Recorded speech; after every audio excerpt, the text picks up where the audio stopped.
गरीब साध साध सब नेक हैं, आप अपनी ठोरे। जो सतलोक ले जाएंगे वो साधु कोई और।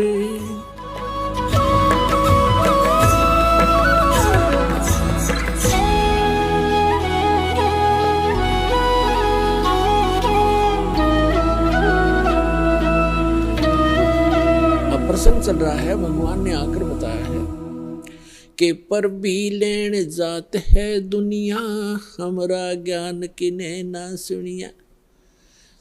अपर भी लेने जाते हैं, स्नान करने जाते हैं तीर्थों पर। ये तीर्थ क्या है, ये कैसे निर्मित हुए, इसके विषय में ब्रह्म पुराण में, ब्रह्मा पुराण में बहुत विस्तृत जानकारी है, और विष्णु पुराण के अंदर भी। उसमें क्या बताया गया है कि जैसे किसी संत ने किसी सरोवर के किनारे या दरिया के किनारे बैठकर अपनी सुविधा अनुसार, यानी जल की आवश्यकता होती है अधिकतर जीव को नहाने पीने वस्त्र आदि धोने के लिए, और साथ में फिर भक्ति करते हैं। उनके किनारे बैठकर के उन्होंने अपने अनुष्ठान किए, जैसे भी उनको गुरु मिले, जैसा भी वो अध्यात्म मार्ग से परिचित थे, उस आधार से उन्होंने वहाँ भक्ति करी बैठ के। और वहाँ से जो साधना उन्होंने की, उस साधना अनुसार अपना शरीर त्याग करके वो चले गए उस लोक को, उस स्थान को प्राप्त कर गए जहाँ की उसने साधना की थी। अब बाद में उसकी यादगार में उस महापुरुष ने वहाँ शरीर तो छोड़ना ही होता है, उसकी यादगार बना देते हैं। और फिर बाद शेष जो जनता होती है वो उससे प्रभावित होती है, क्योंकि वो साधना करते करते अपनी उस पूंजी में से अन्य किसी को आशीर्वाद, दुआ या बद दुआ दे करके वो प्रभावित अवश्य कर लेता है, जिस कारण से वहाँ की जनता, आसपास की जनता उस साधक से बहुत प्रभावित हो जाती है। उसके बाद उसकी मृत्यु के उपरांत वहाँ एक उसकी समाधि बना देते हैं, वहाँ पूजाएं शुरू कर देते हैं, और फिर उसको वहाँ उसके मत्था टेकने लग जाते हैं, और उसको तीर्थ नाम दे दिया जाता है। अपुण्यात्मा परमात्मा ने आके ये निष्कर्ष दिया है कि जैसे अमरनाथ कैसे बना, अमरनाथ की स्थापना कैसे हुई, ये कैसे वेल नोन हुआ, सुप्रसिद्ध क्यों हुआ। भगवान शिव ने पार्वती जी को ये अनमोल मंत्र दिया था जिससे मोक्ष संभव है। और वो कौन सा मंत्र दिया था? जो 5 नाम का ये दास आपको देता है। प्रथम मंत्र में बीच बीच के जो 5 मंत्र हैं, ये शिव जी ने इस मंत्र का ज्ञान था और इसी को ये अमर मंत्र मानता था। एक तो पुण्यात्मा, हमें कंप्लीट स्पिरिचुअल नॉलेज ना होने से, संपूर्ण अध्यात्म ज्ञान ना होने से हम इन नकली संतों के द्वारा घने भ्रमित हो गए। हम क्या सोचते हैं कि गुरुजी ने मंत्र दे दिया, नाम दीक्षा दे दी, और फिर क्या होता है, उन भ्रमित लोगों के पास जाकर के आप उनसे फिर प्रभावित हो जाते हो, जिनको कंप्लीट स्पिरिचुअल नॉलेज नहीं है, जिनको पूर्ण अध्यात्म ज्ञान नहीं है। तो वो क्या पूछते हैं आपसे कि आपने दीक्षा ली है वहाँ से, बरवाला से, कितने दिन हो गए? 1 महीना, 2 महीने, 1 वर्ष, 2 वर्ष, जैसा भी जिसको। फिर वो पूछते हैं क्या आपको भगवान दिखाई देते हैं, भगवान के दर्शन होते हैं? अब आपके पास इसका कोई उत्तर नहीं। तो पुण्यात्माओं, कहने का भाव ये है कि दास जो आज प्रसंग आपके समक्ष स्पष्ट करना चाहता है, एक विषय स्पष्ट करना चाहता है कि परमात्मा की प्राप्ति, परमात्मा के दर्शन से मोक्ष की प्राप्ति परमात्मा के दर्शन से नहीं, उस परमात्मा के मंत्र से होती है। पहले तो ये प्रसंग स्पष्ट करते हैं कि अमरनाथ की स्थापना कैसे हुई। पुण्यात्मा, हमने पुराण बहुत पढ़ी हैं, पवित्र पुराण, लेकिन हमारे धर्म गुरु कोई निष्कर्ष हमें निकाल कर दे नहीं पाए, और जिस कारण से हम ऐसे उन कथाओं को याद अवश्य कर लेते थे, लेकिन हमें उनका कोई सिर पैर का पता नहीं था। जैसे पार्वती जी के 107 जन्म हो चुके थे, 108वां जन्म वो जी रही थी। भगवान शंकर वही होते थे, उनकी तब तक मृत्यु नहीं हुई थी, और पार्वती जी की 107 बार मृत्यु हो चुकी थी। और भगवान शिव जब पार्वती जी की मृत्यु होती थी बड़े व्याकुल होते थे, उनका बहुत बुरा हाल हो जाता था उस पार्वती की मृत्यु के उपरांत, उसके वियोग में। एक समय की बात है कि भगवान श्री राम वनवास के अंदर सीता जी के अपहरण के उपरांत वृक्षों से डकरा रहा था, रो रहा था, सीता की खोज पूछ रहा था, मृगों से लिपट रहा था। ऊपर से आसमान से पार्वती और शिव देख रहे थे। भगवान शिव ने श्री रामचंद्र जी अर्थात विष्णु जी को प्रणाम किया। पार्वती जी ने देखा कि किसको प्रणाम कर रहे हैं, नीचे एक व्यक्ति रो रहा है पृथ्वी पर। पार्वती जी ने पूछा, आप किसको प्रणाम कर रहे हो? भगवान शिव ने कहा कि नीचे देखो, ये भगवान को प्रणाम कर रहा हूं। कि वो व्यक्ति रो रहा है? पार्वती ने पूछा कि हाँ, ये भगवान है, परमात्मा है। पार्वती जी कहने लगी, भगवान और रो रहा है? भगवान कैसे हो सकता है जो ऐसे डकरा रहा है जनसाधारण की तरह? यानी विष्णु जी थे वो, और विष्णु जी भगवान शिव के बड़े भाई हैं। अपने बड़े भाई को वो नमस्कार कर रहे थे। पार्वती जी ने नमस्कार नहीं किया और कहा, मैं इसकी परीक्षा लूंगी और सीता रूप बना कर जाऊंगी। यदि ये मुझे पहचान लेंगे तो मैं मान लूंगी कि ये भगवान है। भगवान शिव ने कहा कि यह गलती मत करना, यदि तू सीता रूप बना लेगी तो मेरे काम की नहीं रहेगी। उस समय तो पार्वती जी ने कह दिया कि नहीं जाऊंगी, परीक्षा नहीं लूंगी। कुछ ही देर के बाद भगवान शिव के इधर उधर होते ही सीता रूप धारण किया और भगवान राम के सामने खड़ी होगी जाकर के। अब भगवान रामचंद्र जी ने कहा कि हे दक्ष पुत्री, हे दक्ष की बेटी, भगवान शिव को कहाँ छोड़ाई, अकेली क्यों आ गई? इस बात से वो इतना शर्मिंदा होगी कि फिर प्रणाम किया कि भगवान शिव आपको ठीक ही प्रणाम कर रहे थे, आप तो सचमुच जानी जान हो। अब देखो पुण्यात्माओं, इस काल के जाल को समझना। श्रीमद् भगवत गीता अध्याय नंबर 7 के श्लोक नंबर 8-9 में ये गीता ज्ञानदाता काल है, ब्रह्मा विष्णु महेश का पिता है, 21 ब्रह्मांड का स्वामी है।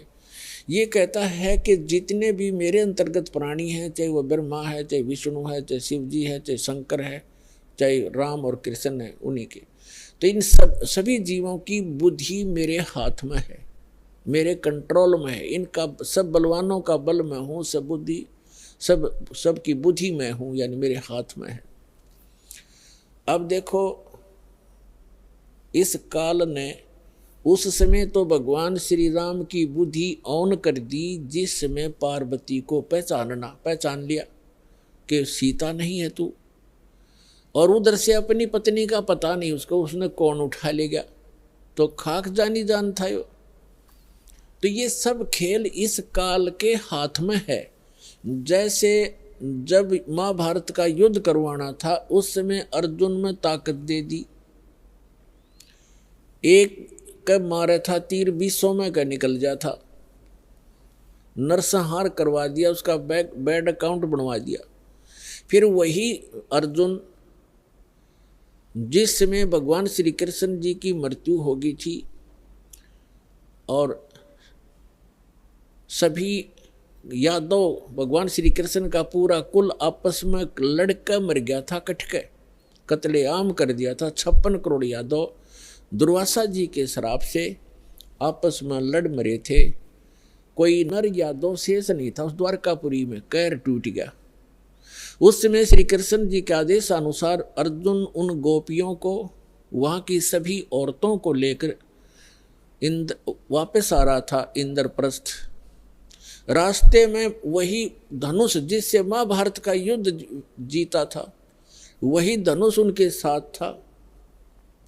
रास्ते में भीलों ने, जंगली लोगों ने अर्जुन को पीटा और उनके गहने तोड़ ले गए, सारी औरतों के, कुछ एक औरतों को भी ले गई और अर्जुन का हाथ नहीं उठा। उस समय अर्जुन रो रहा है कि कृष्ण बड़ा छलिया था, इसने जब युद्ध करवाना था तब तो मुझे शक्ति दे दी, अब वही मेरा गांडीव धनुष है, वही मैं अर्जुन हूँ, आज मेरे से ये उठ नहीं रहा है।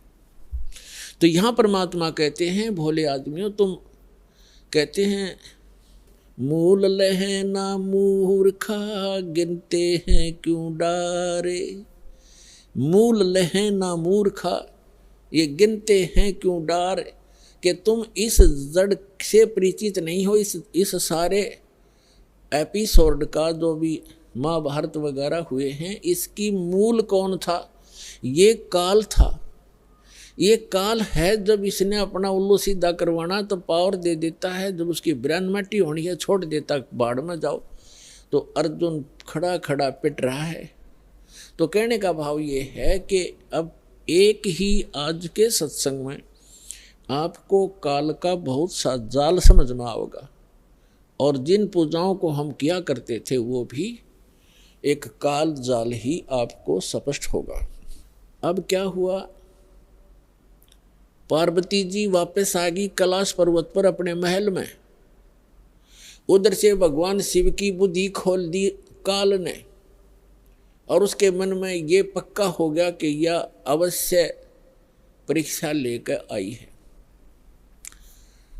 भगवान शिव ने पूछा कि पार्वती परीक्षा ले आई? तो झूठ बोल दिया पार्वती ने, परीक्षा नहीं ली अविनाशी, परीक्षा में ना गई कितना भी। तो भगवान शिव की वह बुद्धि खोल दी, उसने देखा वो अपनी दिव्य दृष्टि से सचमुच ये जाके आई है। तो भगवान शिव ने पार्वती जी से पति पत्नी का नाता तोड़ दिया, रहते वहीं पर, लेकिन उनसे वो पति पत्नी वाला व्यवहार बंद कर दिया। वो जान गई अपनी गलती से कि मेरी गलती से सारा काम हुआ है। भगवान शिव ने बताया कि आपने मेरी माँ का रूप बना लिया, क्योंकि भगवान विष्णु उनके बड़े भाई हैं और लक्ष्मी उनकी विष्णु जी की पत्नी यानी बड़े भाई की पत्नी भाभी माँ के तुल्य मानी जाती है। तो उसने कहा कि तूने मेरी माँ का रूप बना लिया, मेरी भाभी का रूप बना लिया, इसलिए तू मेरे लिए पत्नी रूप में स्वीकार्य नहीं रही। तो उधर से पार्वती ने एक दिन देखा, 2 दिन देखा, 10 दिन, 1 साल, वह दुखी होगी। और जब बच्ची दुखी हो जाती है तो कहाँ आश्रय तकती है, अपने पीहर जाती है माता पिता के यहाँ। अब माता पिता के यहाँ गई, लेकिन माता पिता उससे अक्षुब्ध थे पहले से ही। क्यों? क्योंकि उसने अपनी मर्जी से विवाह किया था भगवान शिव से। उसका पिता दक्ष बिल्कुल खुश नहीं था शिव जी से ब्याह करके। अब वो अपनी मर्जी से विवाह करके आई थी। दक्ष दुखी थे उससे। उधर राजा दक्ष ने उसी समय एक यज्ञ कर रखी थी, एक धार्मिक अनुष्ठान कर रखा था अपने घर में। और धार्मिक अनुष्ठान के अंदर एक ऐसा इन ब्राह्मणों ने, गुरुओं ने बना रखा है कि धार्मिक अनुष्ठान करे तब सारी लड़कियों को, उनके पतियों को यानी अपने दामादों को भी आमंत्रित किया जाता है, और भी गणमान्य व्यक्तियों को, साधु संतों को भी आमंत्रित किया जाता है। तो पार्वती जी की जो अन्य बहनें थी उनके पति भी आए हुए थे, वो बहनें भी आमंत्रित की हुई थी, लेकिन पार्वती को आमंत्रित नहीं किया था, ना शिव को बुलाया था, क्योंकि राजा दक्ष उनको उनकी शक्ल भी देखना नहीं चाहते थे। जब पार्वती अपने घर पहुंची तो क्या देखा, वहाँ हवन हो रहा है, यज्ञ हो रही है, और जितने भी रिलेटिव थे सभी आए हुए हैं, सभी बहनों के पति भी आए हुए हैं, और उनके यथाचित उस यज्ञ में आसन लगाए हुए हैं, और प्रत्येक दिन प्रतिदिन उनका हिस्सा निकाला जाता था। जैसे ब्राह्मण लोग कहते हैं, आपने देखे होंगे फेरे करते से मैंने कहा 5 यहाँ धर दे, 11 वहाँ रख दे। तो ऐसे ही किया करते हैं कि इतने रुपए अपने दामादों के रख दो, तो उनका हिस्सा रखा हुआ था प्रत्येक के आसनों के पास। और पार्वती सब पूरे मंडप में घूम के अपनी माँ के पास आ गई, और ना दक्ष उनसे मुख से बोला कि आजा बेटी, और बेटी माँ के पास ही अपना दुख रोया करती है। अपनी माँ के पास जाके कहने लगी, माँ आपने यज्ञ कर रखा है, धर्म यज्ञ कर रहे हो, और हमारे को आपने आमंत्रित नहीं किया, क्यों नहीं किया? और न ही, और ऐसा भी था कि जैसे किसी बहन का कोई पति नहीं आया है, उपस्थित नहीं हो पाया किसी कारण से, तो उसका आसन लगा रखा है और उसके लिए फी प्रॉपर उसका हिस्सा भी रखा हुआ है।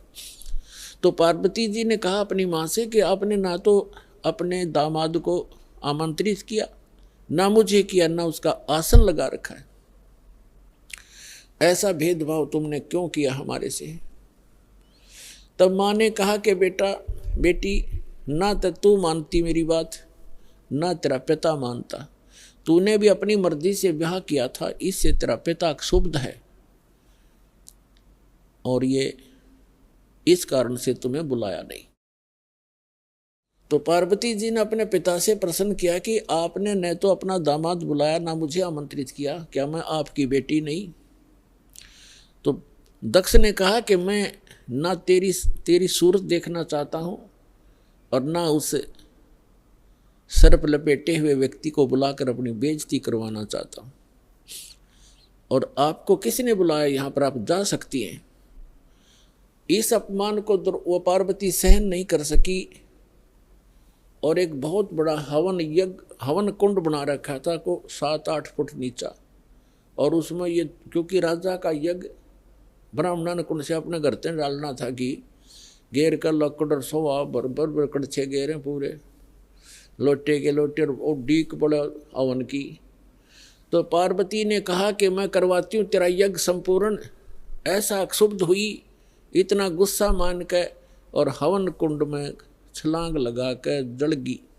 जल्दी सी हवन कुंड को बुझाया गया, तुरंत ही उसको निकाला गया, सारा शरीर जल गया, लेकिन अस्थि शेष रह गई, अस्थि पिंजर शेष रह गया। भगवान शिव को पता चला, ये बहुत लंबी कथा है। भगवान शिव ने फिर अपने ससुर का सिर भी काट दिया था, उसने काट दिया था, भैरव ने, जैसा भी। तो फिर क्या हुआ कि भगवान शिव जब आए तो उसने उस पार्वती के कंकाल को, जो केवल अस्थि पंजर था पूरे बॉडी का, उसको पार्वती जान के मोहवश इतना अंधे हो गए, और उसको सीने से लगाकर 10,000 वर्ष तक पार्वती पार्वती करते फिरते रहे। एक दिन भगवान ने सुदर्शन चक्र से उस पार्वती के टुकड़े टुकड़े कर दिए, उस अस्थि के, अस्थि पिंजर के। तो उसके विषय में बताते हैं कि जहाँ नैन गिरी वह नैना देवी, जहाँ धड़ गिरी उसकी वहाँ पर वैष्णो देवी। ऐसे वैष्णो देवी और नैना देवी की स्थापना हुई क्योंकि वहाँ इन पार्ट्स ऑफ द बॉडी को, शरीर के अंगों को, जहाँ नैन गिरी थी वहाँ उनकी समाधि दे दी और उसकी एक यादगार बना दी कि यहाँ पर ऐसी घटना घटी थी, कहीं आने वाले समय में कोई इन ऐतिहासिक और पौराणिक बातों को झूठा ना सिद्ध कर दे, इसलिए वो यादगार बनाई थी।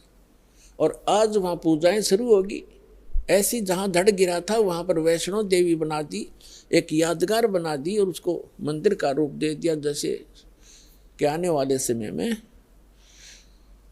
ये चिन्ह बना रहे, ये अवशेष बने रहे। इस प्रकार ये हमारे धार्मिक तीर्थ बने। हम फिर जाने लगे, वहाँ श्रद्धा से मत्था टेकने लगे, चढ़ावा दान दक्षिणा करने लगे, फिर पुजारी बैठा दिए, अब वहीं घंटी बजा के हम कल्याण मोक्ष समझने लगे। तो अध्यात्म ज्ञानहीनता के कारण हम ऐसा कर रहे थे, ये डले ढो रहे थे। अब जो प्रसंग चल रहा है कि पार्वती जी का फिर नेक्स्ट जन्म जब हुआ, हिमालय के जन्म हुआ और शिव से विवाह हुआ।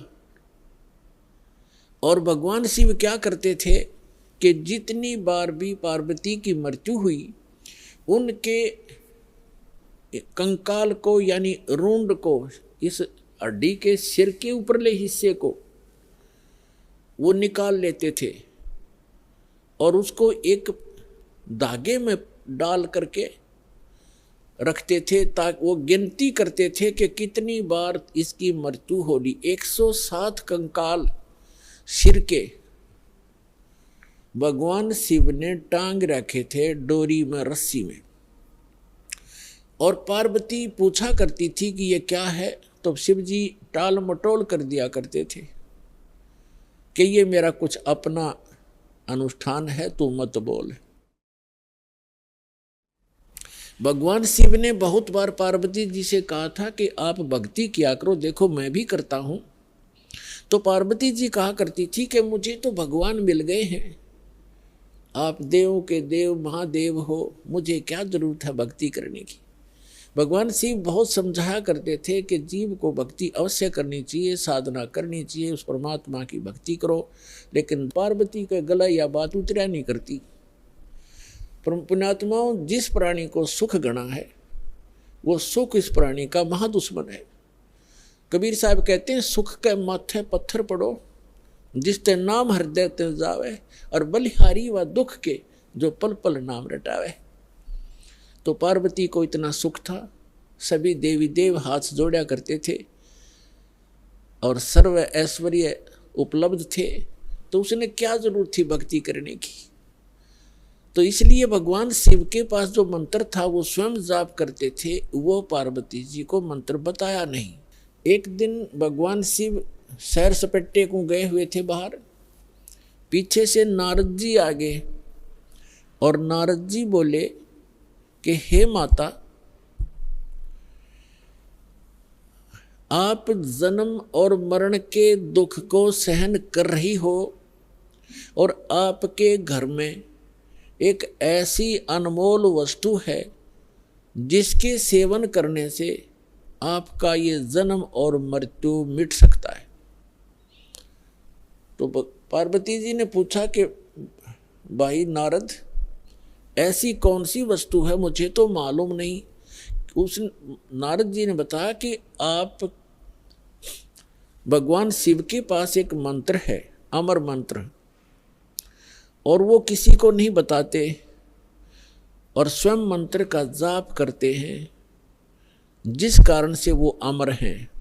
और उस मंत्र के अभाव से आप जन्म और मृत्यु को प्राप्त होते रहते हो। आपका 108वां जन्म है और भगवान शिव कांस्टेंट चल रहे हैं।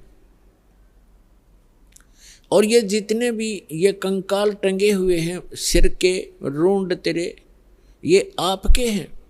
आप 107 बार मर चुकी हो, 107 बार ही आपने भगवान शिव को ही वर रूप में चुना है। 107 जन्म आपके हो चुके, 108वां चल रहा है। तो पार्वती जी का यह बात खटकेगी कि सचमुच ये मेरे ही सिर हैं, अगर आपके ही है ये। लेकिन ये बात गले नहीं उतरे कि भगवान शिव के पास ऐसा मंत्र और मुझे ना दिया हो, मुझे ना देवे, क्योंकि वो मुझे बहुत प्यार करते हैं, मेरे लिए वो सर्वस्व सौंप सकते हैं, सब कुछ दे सकते हैं। ये नहीं हो सकता नारद जी। नारद जी कहने लगे कि देख ले माता, अभी तक आपने उनको एज ए हस्बैंड ट्रीट किया है, एज ए गॉड ट्रीट नहीं किया। अभी तक आपने उसको पति रूप में व्यवहार किया है, आपने उनको भगवान नहीं समझा। और जब तक आपके हृदय में यह डिमांड नहीं होएगी, गुरु जैसे गॉड गुरु जो होते हैं वो भगवान के तुल्य ही माने जाते। तो भगवान शिव उस समय इस मंत्र के प्रदान करने वाले गुरु थे। तो नारद जी तक कह के चले गए। अब पार्वती की नींद आराम होगी कि भगवान को आने दे, और मुझसे कोई अवश्य कोई ऐसी गलती बनी है जो ऐसी वस्तु को मुझसे छुपा रखा है, मैं अवश्य अभाग्नि कोई गलती कर रही होंगी। एकदम नम्रता आई। पहले तो पार्वती जी जैसे पति पत्नी बोलते हैं ऐसे बोला करती थी, और उस दिन आते ही चरणों में दंडवत प्रणाम किया और पैर पकड़ के रोने लगी। भगवान शिव ने पूछा कि किसने क्या कह दिया आपको, क्यों रो रहे हो, बताओ मुझे एक बार। तो पार्वती ने कहा कि आपके रहते मुझे कौन क्या कह सकता है, लेकिन मैं बहुत निकम्मी हूँ कि मैं ऐसी कोई गलती कर रही हूँ जिस कारण से आपने मुझसे एक अनमोल वस्तु छुपा रखी है।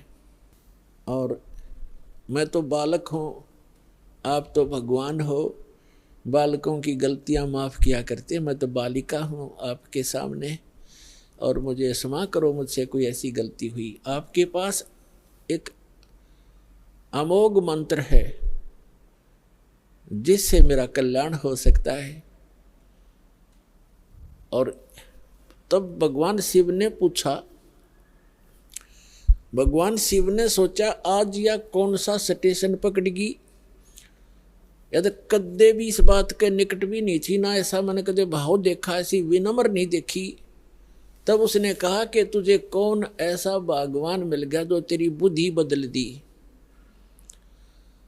ये तेरे सतर का ज्ञान नहीं पार्वती, तेरी बुद्धि को मैं खूब जानता हूँ। तब पार्वती जी ने कहा कि नारद जी आए थे, उन्होंने मुझे बताया है कि ये जितने भी ये कंकाल टंगे हुए इस माला में, ये मेरे सिर के, मेरे मुंह के रुंड, ये मेरे ही बताए हैं।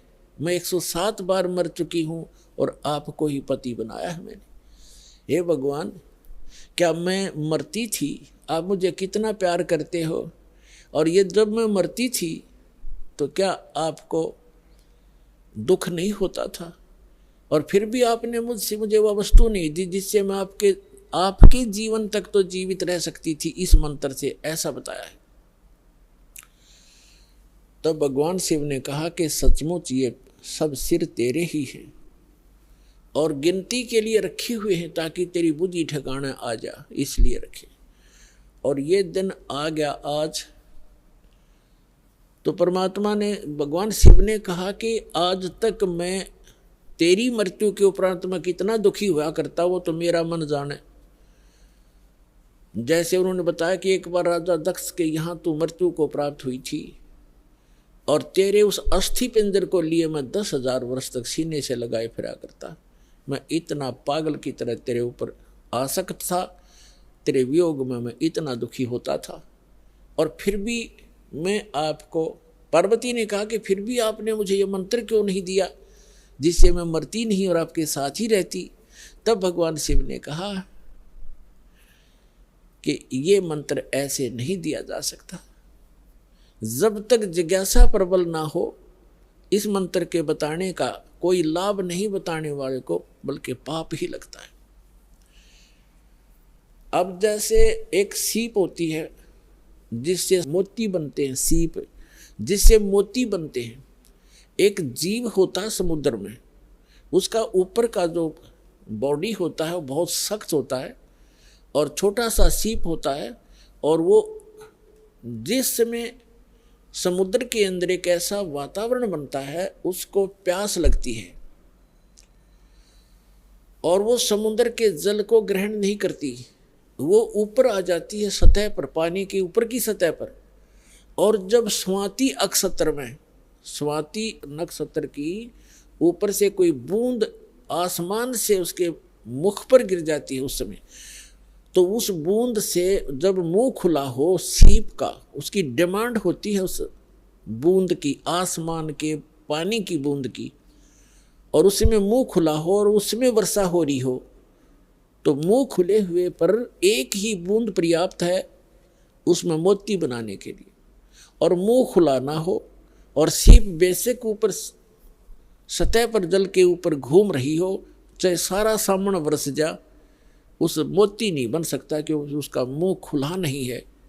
तो ऐसे ऊपर बगैर मुंह खुले और उस बूंद की कोई वैल्यू नहीं है, व्यर्थ जाती है। ठीक इसी प्रकार भगवान शिव ने बताया कि आपके अंतःकरण का मुंह खुला नहीं था, आपके अंदर ये जिज्ञासा उत्पन्न नहीं हुई थी, इसकी डिमांड नहीं हुई थी। और आज नारद जी ने आपके अंदर ये प्रेरणा पैदा करके आपके अंतःकरण की वो डिमांड प्रेरित कर दिया, आपको आपकी प्रबल इच्छा होगी। अब ये मंत्र दूंगा पार्वती तो तेरा काम करेगा। पहले मैंने बहुत बार कोशिश की थी कि आपको ये मंत्र दूं, लेकिन आपने तो कान्ना पे कटाड़ी सारी बात, और कभी भी नहीं आपने भक्ति करने की सोची भी नहीं। अगर आप मेरे ज्ञान को सुनती तो मैं ये मंत्र आपको प्रेरित करके ये मंत्र भी देता, लेकिन ये ऐसा अनमोल मंत्र है, बगैर जिज्ञासु के और प्रबल इच्छा हुए बिना ये देना व्यर्थ होता है। इसलिए मैंने आपको मरते हुए भी देखा, मैं रोता भी था, डकराता था, टक्कर मारता था, लेकिन ये अनमोल वस्तु दे नहीं सकता था। तो पुण्यात्माओं, उस मंत्र को कितना कॉन्फिडेंस रखा गया था भगवान शिव के द्वारा। पार्वती के अतिरिक्त उन्होंने किसी को ये मंत्र फिर खोला भी नहीं। अब पार्वती से कहा कि इस मंत्र को मैं उस स्थान पर दूंगा, कोई अन्य जीव जंतु ना सुन ले। तो वो कहाँ ले गए उनको? वहां ले गए जहां आज अमरनाथ नाम से स्थान प्रसिद्ध है।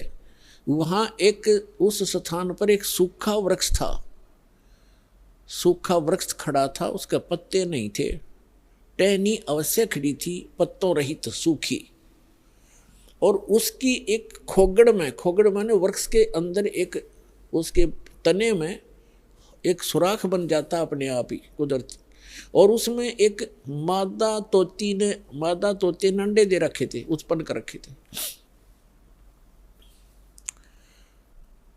एक तोते के अंडे थे उसमें।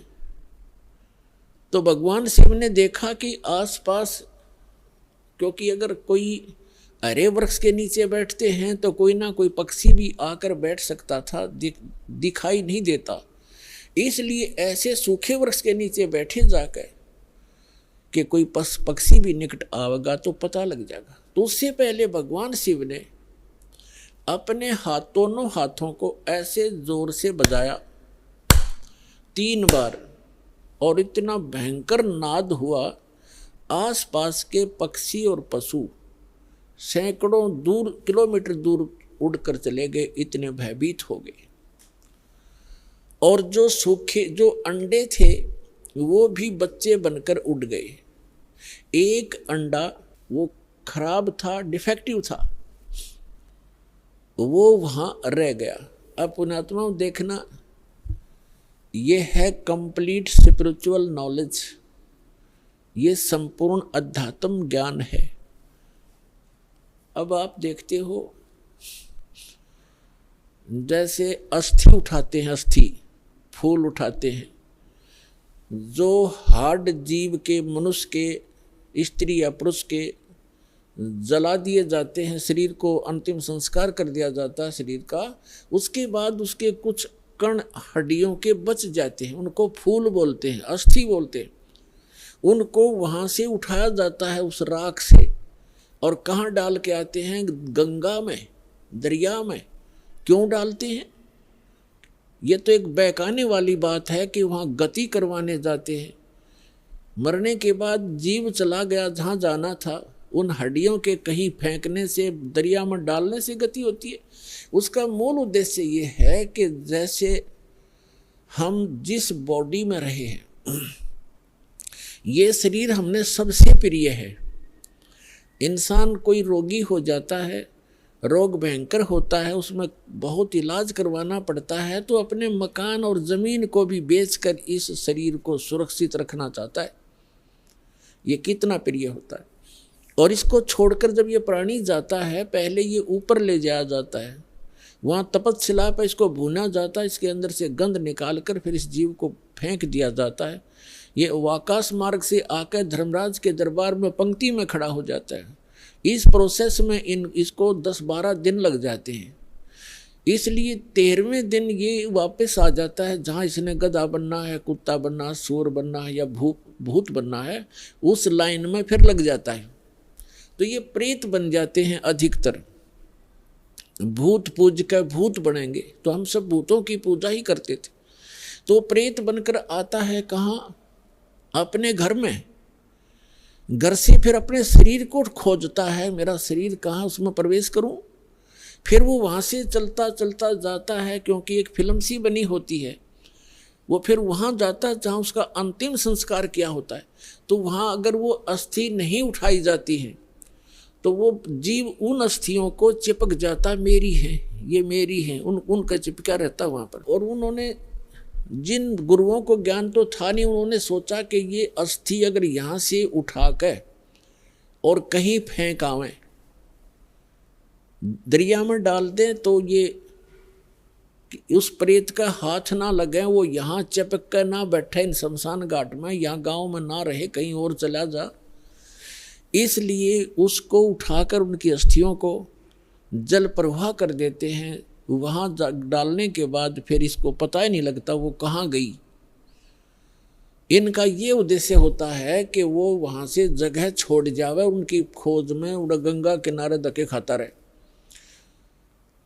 तो पुण्यात्माओं, ये अस्थि उठाने की ये प्रक्रिया यहाँ से चली है। और इसको उठाओ या ना उठाओ, ये कोई फायदा नहीं, उसमें कोई लाभ या हानि नहीं है उस जीव को जो चला गया शरीर को छोड़कर बाद की क्रियाओं से। अब ऐसे ही जैसे आपको बहुत बार बताया है कि इस प्राणी को मानव शरीर 2 प्रकार से प्राप्त होता है।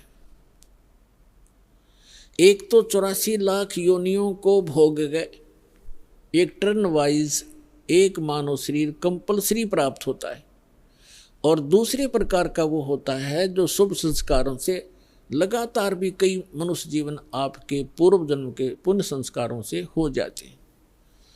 तो एक सुखदेव नाम के ऋषि हुए, फिर वो बाद में उनकी आत्मा 84 लाख योनियों को भोगती भोगती, और तोते का संस्कार था उसका। अब तोते में उसका इतना ही संस्कार था कि उस गंदे अंडे में ही उसकी वो अंडा उसके निमित्त था वो अंडा। जैसे गर्भ में ही कई बच्चे मर जाते हैं, तो उनका उतना ही संस्कार होता है उस मनुष्य जीवन का। तो वो पूरा कर लिया उसने, एक मनुष्य जीवन, गर्भ में मर जाना, बाहर आते ही मर जाना, इस तरह। अब उसका संस्कार था इतना ही कि उस अंडे में उसकी आत्मा आई और अंडा गंदा हो गया। अब उसके बाद भी वो उसका चिपका रहा कि मेरा है, वो आत्मा वही रही और बाकी अंडे जो स्वस्थ थे भगवान शिव की अपनी जो धारणा से कि आसपास कोई अंडा हो वो भी स्वस्थ हो जाए, तो वो उस ताड़ी बजाने से अंडे बच्चे बनकर और पक्षी बनकर उड़ गए। अब वो संस्कार था उसका, ऐसा ही निर्धारित था कि वहाँ भगवान शिव कथा सुनाएगा पार्वती को, और उसके संस्कार से फिर वो परमात्मा, क्योंकि कोई भी ज्ञान उपदेश दिया जाता है पहले सत्संग किया जाता है, तो भगवान शिव ने पार्वती को पहले उस अमर परमात्मा की कथा सुनाई कि कोई ऐसी शक्ति है, इनको वैसे ज्ञान नहीं, लेकिन वेदों से जैसा इनको ज्ञान प्राप्त हुआ तो ये बता रहे थे कि पार्वती उस परमात्मा की भक्ति करनी चाहिए, उस भगवान की भक्ति से जीव का मोक्ष होता है। और मानव शरीर, इन देवताओं को भी ये मानव शरीर माना जाता है, और मानव शरीर ये भगवान की साधना उपासना के लिए ही प्राप्त होता है। और फिर वो बताने लगे कि ध्यान लगाओ, मैं बताता जाता हूँ, जहाँ टारगेट मैं आपको बताऊँ आपकी सुरती वहीं पहुँचे। क्या बताया कि मूल कमल जो गुदा के पास है, रीढ़ की हड्डी के अंदर की तरफ, उसमें गणेश जी का वास है और उसका किलियम जाप है, और ऐसे इसको ऐसे ऐसे बोल। फिर बताया कि उससे 2 उंगल ऊपर सावित्री और ब्रह्मा जी का कमल है, उसका ये मंत्र है। फिर बताया शरीर के इसके ऊपर नाभि कमल है, उसमें विष्णु और लक्ष्मी का वास है, और वहाँ पर ये मंत्र है जो आपको दिए जाते हैं, इनको जाप करो। उसके बाद फिर हृदय कमल है, उसमें महादेव और पार्वती का स्थान है। अपनात्माओं, ये लीला आपको बहुत देर से समझ में आओगा। ये ज्ञान आपको पहले भी बताया है कि ये काल क्या लीला करता है। ये एक ब्रह्मांड के सर्वोपरि शिखर में, चोटी में, वहाँ 3 स्थान बनाकर रहता है, और वहाँ 3 ही रूप धारण कर लेता है, और वहाँ इस दुर्गा के ये 3 ही रूप बनाकर अपने साथ रखता है। जैसे एक एक रजोगुण प्रधान अक्षेत्र है, उसमें स्वयं ये चतुर्मुखी रूप धारण करके सावित्री रूप बनाकर अपने साथ रखता है। एक सतोगुण प्रधान अक्षेत्र है, उसमें ये स्वयं विष्णु रूप धारण कर लेता है और लक्ष्मी को और उसको दुर्गा को लक्ष्मी रूप में रखता है। और तीसरा वहाँ पर एक तमोगुण प्रधान क्षेत्र है, उसमें ये स्वयं अपना शिव रूप धारण करके, जैसा शिव आप देखते हो, और उसके 5 मुख हैं, उसके शिव के भी 5 मुख हैं। वहाँ पर जब ये बनाता है वो 2-1 भी रख लेता है, ऐसा इसकी लीला। तो वहाँ 10-10 भी मुख बना सकता है ये, वहाँ 10-1000 तक ये मुख बना सकता है ये काल। तो वहाँ ये शिव रूप में रहता है और दुर्गा को पार्वती रूप में रखता है। तो जो हमारे कमलों के अंदर जो हमने जो दिखाई देंगे देवता, वो वही उसी का रिफ्लेक्शन दिखता है। और वहाँ के इन स्थानों के इंचार्ज ये इनके पुत्र होते हैं, जहाँ इनके कार्यालय हैं, जैसे शिवपुरी है, विष्णुपुरी है, ब्रह्मापुरी है, ये अलग है, और वहाँ पर रिफ्लेक्शन उसका ही आता है। और वहाँ जो जीव इस मंत्र की साधना करते हैं, उनकी साधना का अकाउंट ये इसके पुत्र रखते हैं। जैसे हम ब्रह्मा जी और सावित्री का जाप करते हैं, तो वो अकाउंट इनके पास जाएगा, अकाउंट यही रखेंगे ये ब्रह्मा विष्णु महेश ही अलग से। तो पुण्यात्माओं, ये PhD का मार्ग है, धीरे धीरे आपको समझ में आएगा। तो यहाँ शिव बता रहा है कि हृदय कमल में शिव और पार्वती का स्थान है, इसके ऐसे 12 पंखुड़ियाँ हैं, इसका ये मंत्र है।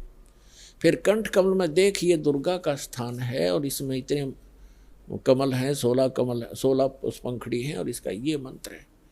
तो ऐसे जब वो जाप करती हुई जा रही थी, फिर कहा कि त्रिकुटी में की तरफ चलो पार्वती।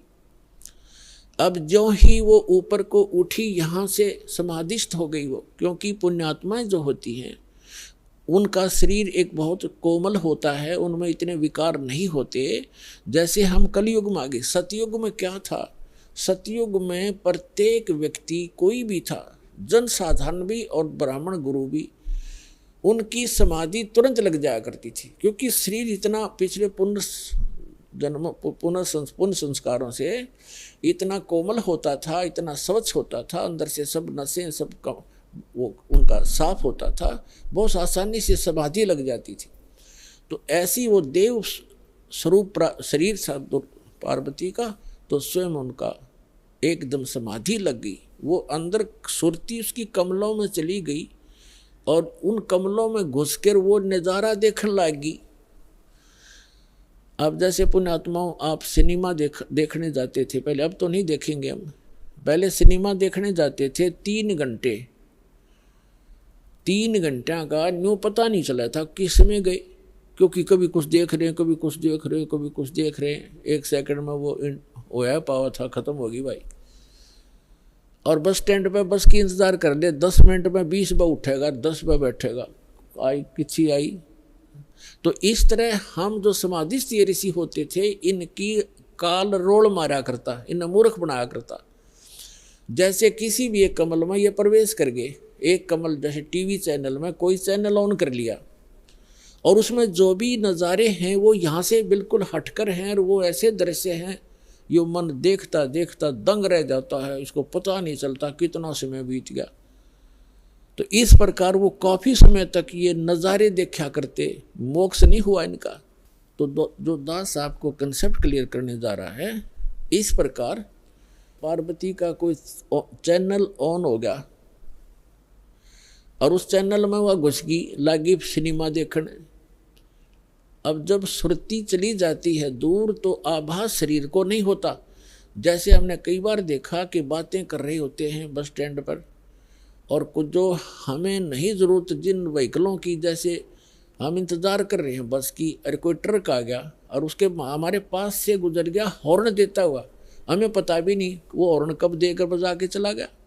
हम इतने उन बातों में मगन हो गए, इतनी सुरती हमारी वहाँ से हट गई। तो ऐसे पार्वती की सुरती हट गई और शिव जी बता रहे थे कि ऊपर देखो मूल कमल में आपको ऐसे दिखाई देगा, हृदय कमल में ऐसे दिखेगा। तो पार्वती की समाधि लगी, किसी कमल में पहुंच गई, वह घुस गई उसमें, वह सैर सपट्टे कर रही। उधर से वो गंदा अंडा जो था तोते का, वो स्वस्थ हो गया भगवान की चर्चा सुन के। और एक महापुरुष के मुख से वो जल्दी असर करती है। तो उसी समय वो स्वस्थ होकर अंडे से बाहर निकल कर बच्चा भी बन गया तोते का।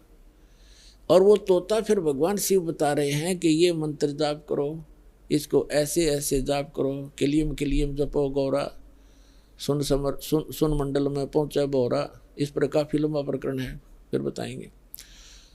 और ऐसे हरियम जपो, तो सारा बता रहा था। तो वो वो बता रहा था, पहले तो पार्वती कह रही थी हाँ ऐसा है, हाँ जी। तो फिर तोता लग गया कहने हाँ जी। अब पार्वती तो समाधिस्थ, भगवान शिव ने अला के देखा हुआ तो समाधिस्थ हो रही है, और हाँ जी की आवाज़ कहाँ से आ रही है। तो जब उसने देखा कि अवश्य यहाँ कोई व्यक्ति है, इधर उधर देखा तो तोते ने सोचा है भी शिव जी पकड़ेगा, तेरी टिटवी दाबेगा। अब वो उड़ लिया, तोता वहाँ से उड़ लिया फर्र दे ही करके। अब शिव जी ने देखा कि इसने मेरा मंत्र प्राप्त कर लिया, और तोता बड़ा बदमाश होता है, यो किताब बोल रहेगा इसने। और ये ऐसे बताने से किसी व्यक्ति के हाथ लग गया। जैसे ये राक्षस क्यों बन गए, जो साधना करते थे मर्यादा तोड़ गए, सब विकार करने लगे, और उस भक्ति की से उसमें सिद्धियाँ उतनी ही आ गई जो देवताओं में थी, लेकिन उनके कर्म बिगड़ गए, तो वो बराबर की शक्ति युक्त हो गए और दुखदायी एलिमेंट बन गए। इसलिए इन मंत्रों को अभी तक हम गुप्त रखते हैं कि एक आम जो बगैर किसी अधिकारी के इसको दिया नहीं जा सकता, यह हानि कर सकता है, फिर आम समाज के लिए भी दुखदायी बन जाता है। तो ये कारण था कि आम व्यक्ति को जनसाधारण कहते हैं भाई ये मंत्रों को तुम्हारे गुरुजी गुप्त क्यों रखते हैं। अब उनको क्या पता, जगत को भगत की मर्यादाओं का ज्ञान नहीं होता, तो श्रेयाम सार्वजनिक क्यों नहीं करते, वो सबको क्यों नहीं बताते। कोई बात है, अब आपके पास 20 लाख रुपये हैं तो बांट देना सबको, खड़ा होगा गली में बांट दे, 10-10 रुपये, 100-100, 500, 1000-1000। जब तेन कहेगा कौन से बेटे ने दूँ तो ठीक ठाक रखे, खराब ना कर दे। तो ये एक अनमोल धन है, ऐसे नहीं बांटा जाता। तो भगवान शिव पीछे पीछे और तोता आगे आगे, दोनों में सिद्धि। उस मंत्र से वो भी मंत्रित होकर के सिद्धि युक्त हो गया और वो भाग लिया।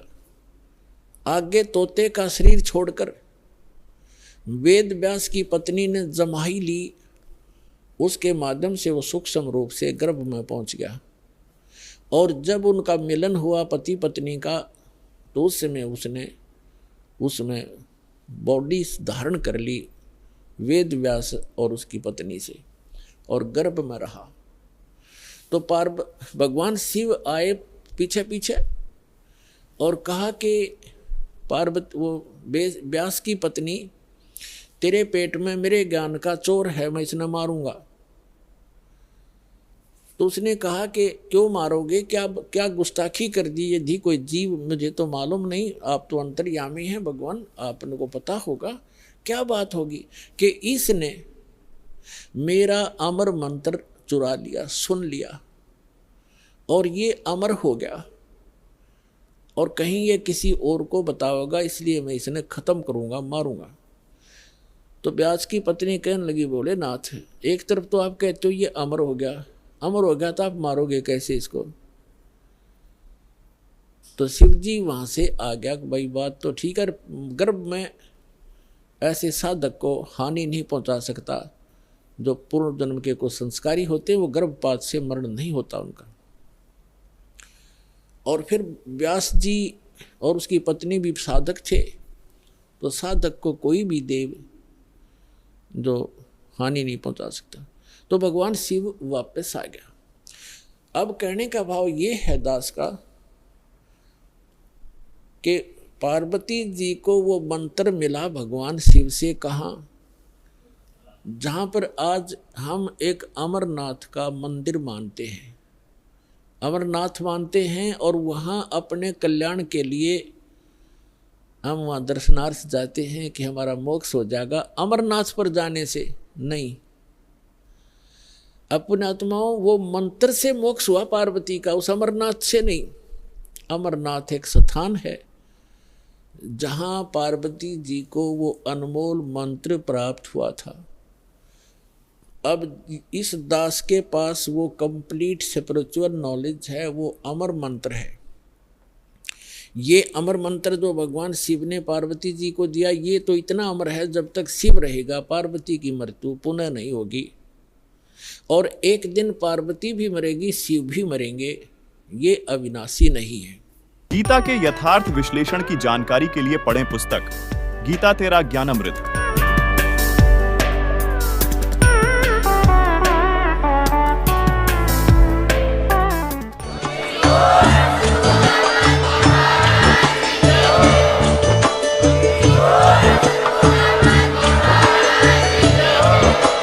आप सुन रहे थे जगत गुरु तत्वदर्शी संत रामपाल जी महाराज जी के मंगल प्रवचन। अधिक जानकारी के लिए विजिट कीजिए हमारी वेबसाइट www.jagatgururampalji.org। संत रामपाल जी महाराज जी के शुभ आशीर्वाद से पूरे विश्व भर में 500 से भी ज्यादा नाम दीक्षा केंद्र हैं, जिन पर संत रामपाल जी महाराज जी द्वारा ऑनलाइन निशुल्क नाम दीक्षा दी जा रही है। अपने नजदीकी नाम दीक्षा केंद्र का पता करने के लिए संपर्क करें 8222880541।